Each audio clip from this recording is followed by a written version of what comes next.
আমার নাম লিজা, আমার স্বামীর নাম আলামিন। আমার বাচ্চার হাত কম নাই, ও কিভাবে চলবে খাইবে এর জন্য, কিন্তু বাচ্চা আমি লালন পালন করবো এর জন্য আমার কোনো কষ্ট নেই। ওর আব্বু শুনছে দুইটা, আমি বলিনি যে ওর হাত হয় নাই, শুধু বলছি বাচ্চার দুইটা পা হয় নাই, পা হয় নাই বলছি এর জন্য।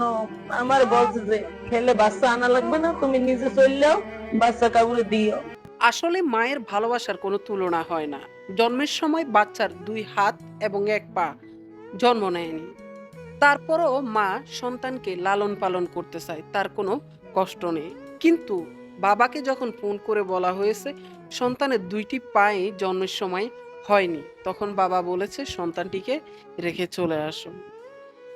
আসলে এই মানুষটি কেমন বাবা সেটা আমার বোধগম্য নয়। কোনো মা বা কোনো সন্তান কি ইচ্ছা করে তার হাত পা নিয়ে আসে নাই? এটা তো আল্লাহর দান।